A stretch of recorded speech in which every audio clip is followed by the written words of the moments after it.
frío. Que pois, teño que puñar aquí abaixo. Ben? Espera que vou puñer o...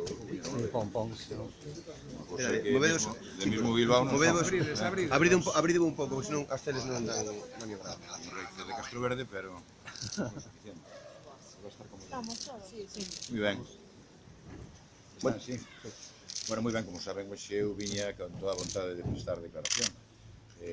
Dende o día 3 de xullo do ano 2015, no que fun obxecto dunha imputación que eu califiquei naquele momento de express, e ata o 31 de xullo, onde eu xa estaba convocado aquí para prestar declaración, feito que se suspendeu, alegando naquele momento que faltaban documentos e que había declaracións importantes que ter que facer, o cal creo que desde ese punto de vista condiciona muchísimo tamén a primeira auto de imputación que se fixo, e coincidindo ademais cunha acción política do Partido Popular por parte de Alberto Núñez Feijóo de vetar o meu nomeamento para o Senado.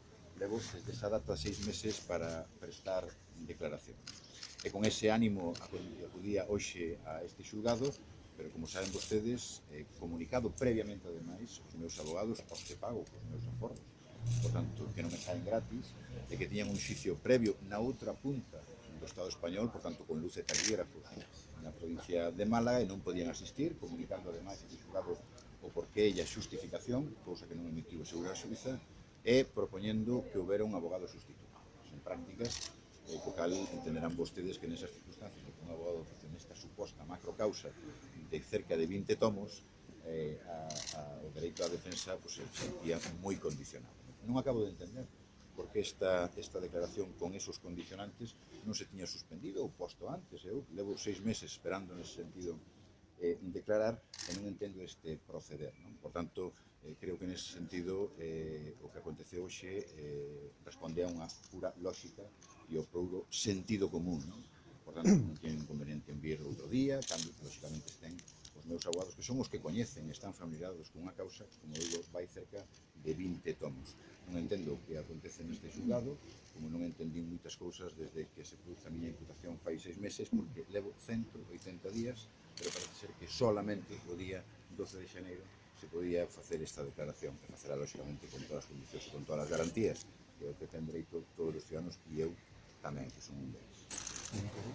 A Xuza argumentaba nesa petición dos seus letrados de cambiar para outro día, a Xuza consideraba como un argumento fraudulento, como algo fraudulento por intentar cambiar porque estaba sinalada con tempo. As cuestións que poden ter os abogados, eu teño dito en outras cuestións, os abogados, os argumentos, as discusións, os diálogos que poden ter abogados e xuíces son alleos en unha persoa.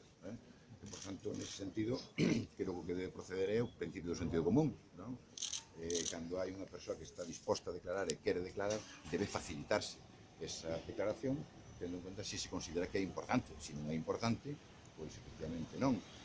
En meses pasados, tamén se produce unha suspensión da declaración de outra persoa e non hubo ningún inconveniente. Por tanto, o que non acabo de entender é isto, porque o que me está menos interesado en dilatar esta cuestión son eu, como poderán conceder, por moitas cuestións. Primeiro, por unha cuestión personal e familiar, a máis importante, sin lugar a dúdas. Despois, por unha cuestión política evidente, que todos coñecen. E en outras cuestións tamén por unha cuestión económica. Que quere que lle diga? O pago de abogados e o pago dunha retribución que eu non teño desde o 24 de xunio. Por tanto, deso tamén é o que estamos a falar aquí. Pero chegou a facer alguna pregunta? Me deixou máis remedio que non contestar ninguna pregunta.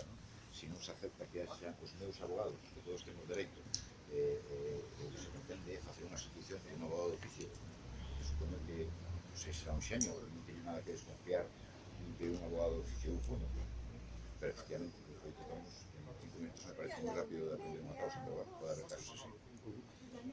Si hai outra cuestión en relación co abogado que presentou unha recusación, se tiene unha recusación da Suiza, que vostede no seu momento dixo que as palabras previas daquel correo famoso que propicia a recusación que non o representaban a vostede, se planteou un momento cambiar a defensa ou... Eu fixe unha declaración nesse sentido que as decisões que tome sobre unha cuestión ou outra son, lógicamente, responden á esfera privada da miña decisión.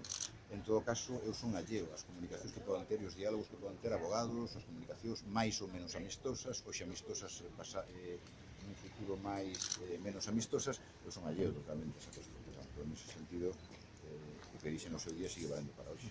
Pero é certo que eu teño cuestionada a competencia da señora Suiza, isto é normal, do dereito, non hai nada de ánimo dilatorio nesa cuestión, sino simplemente respostar a cuestión procedimental de competencia e tamén, lógicamente, a recusación, pero iso é público notorio. Nesa tesitura decía vostede... No, o que non entendo é esta forma de proceder, honestamente. Non o digo como un reproche ni procedimental, que non entro nas causas que se podan ter para isto, pero simplemente non respondo ao sentido común. Creo que todo o mundo está aquí, e se nos está escoitando, todo o mundo entende que todo o mundo ten dereito ao seu abogado. Eu tamén son parte dese mundo, non? Creo que é o que primeiro entendo, hasta un pequeno cando ve o primeiro telefilm americano cando se pregunta sobre esas cuestións. Nesa tesitura decía que, cando se falaba desas cuestións, que vostede o que quería chegar ao fondo da cuestión, en comunicado que decía, usaba esa expresión. Cal é o fondo da cuestión? Vostedes saben que vostedes saben agosto que eu fixen o que se calificou, e creo con razón, de estritis económico e patrimonial. Eso quería significar que todo o que ten o meu esteiro e de onde ven, o ten todo o mundo absolutamente claro, non? O fondo da cuestión é que non hai caso, eu sigo mantendo eso, non? Pero hasta chegar ao fondo da cuestión hai unha formalidade, non? E eu, neso que sempre son respetuoso, e sempre serei, como non pode ser de outra maneira, é o que nunca estamos neste mundo. Por tanto, eu non teño temor a que poda haber un reproche penal contra mí, en absoluto. Temor político, sí, porque se van avanzando os tempos. Bueno, é evidente que isto condiciona, non? Non digo ninguna novedade que vostedes non coñezan, e que coñeza todo o mundo, non?